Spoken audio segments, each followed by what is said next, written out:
Okay, so now we move to question number 8. The conductivity of 0.2 molar solution of KCl at 298 Kelvin is given 0.0248 siemens पर centimetre. तो देखिए conductivity की value siemens पर centimetre में दी गई है, मतलब ये कौन सी वैल्यू है? Kappa, specific conductance. Calculate its molar conductivity. तो डायरेक्टली हमें फॉर्मूला पता है कि molar conductivity is equal to kappa into 1000 upon concentration. ठीक है, तो कप्पा की वैल्यू यहाँ पर कितनी है हमारे पास? 0.0248 इंटू 1000 अपॉन कंसंट्रेशन. मोल पर लीटर में 0.2 है, तो ये वैल्यू आ जाएगी 124 सीमन सेंटीमीटर स्क्वायर पर मोल. तो कभी कभी ऐसा भी हो सकता है कि आपको क्वेश्चन में जो कंडक्टिविटी दी है उसके मोल्स, उसके यूनिट्स को देख के ये पता लगे कि ये कौन सी कंडक्टिविटी है, कि ये स्पेसिफिक कंडक्टेंस है या ये मोलर कंडक्टेंस है. ठीक है, तो ये ध्यान रखना है कि यूनिट्स को देख के भी आप पता लगा सकते हैं. देखिए next question, question number 9. The resistance of a conductivity cell containing 0.001 molar KCl solution at 298 kelvin is 1500 ohm. तो रेजिस्टेंस हमें दिया है. What is the cell constant? Cell constant होता है L upon A, area. If conductivity of 0.001 molar KCl solution at 298 kelvin is, देखिए फिर से value siemens पर सेंटीमीटर में दी है, मतलब आपको क्या दिया गया? ये कप्पा की वैल्यू दी है.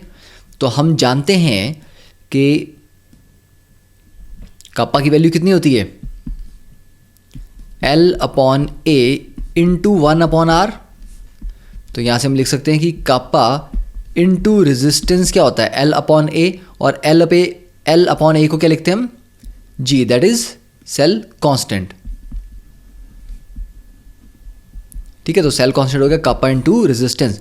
तो कप्पा दिया गया है आपको 0.146 इंटू 10⁻³ और रेजिस्टेंस दिया है 1500 ओम.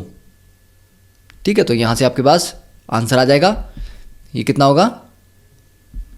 तो G इज इक्वल टू 0.219 पर सेंटीमीटर. ठीक है, तो ये भी सॉल्व हो गया इजीली. अब देखिए नेक्स्ट क्वेश्चन, जो 10th क्वेश्चन है, this is basically a question based on graph. कि आपको ग्राफ यहां पर प्लॉट करना है. कि क्वेश्चन में पूछा है conductivity of NaCl at 298 kelvin has been determined at different concentration. तो अलग अलग कंसंट्रेशंस के ऊपर हमने कंडक्टिविटी की वैल्यू को कैलकुलेट किया. ठीक है, कभी लो कंसंट्रेशन पे, फिर थोड़ी हायर, फिर थोड़ी और हायर, फिर थोड़ी और हायर. तो देखिए धीरे धीरे हम कंसंट्रेशन बढ़ाते जा रहे हैं और उन कंसंट्रेशन पे कप्पा को या 100 इंटू कप्पा की वैल्यू को कैलकुलेट कर रहे हैं, फिर उनको कंपेयर कर रहे हैं. तो देखिए जैसे हम कंसंट्रेशन बढ़ा रहे हैं कप्पा की वैल्यू बढ़ रही है, कंसंट्रेशन कम करेंगे मतलब डाइल्यूट करेंगे तो कप्पा कम होगा. तो यहाँ पूछा गया calculate lambda m, that is molar conductivity for all concentration and draw a plot. तो देखिए सबके लिए कप्पा आपको दिया है. मोलर कंडक्टिविटी का फॉर्मूला आपको मैंने बताया कप्पा इंटू 1000 अपॉन कंसंट्रेशन. तो इन सभी के लिए आप लैम्डा m तो निकाल सकते हो.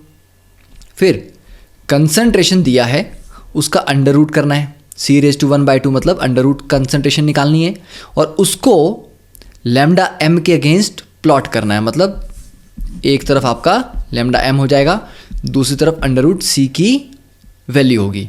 ठीक है, तो उसको प्लॉट करना है. तो ऑलमोस्ट ग्राफ कुछ ऐसा आना चाहिए, क्योंकि NaCl एक स्ट्रॉन्ग इलेक्ट्रोलाइट है और स्ट्रॉन्ग इलेक्ट्रोलाइट के लिए एक स्ट्रेट लाइन जैसा करवाएगा विद नेगेटिव स्लोप. ठीक है, तो ये आपको खुद ही प्रैक्टिस करना पड़ेगा. Okay, so that is all. Next question we will start in the next lecture.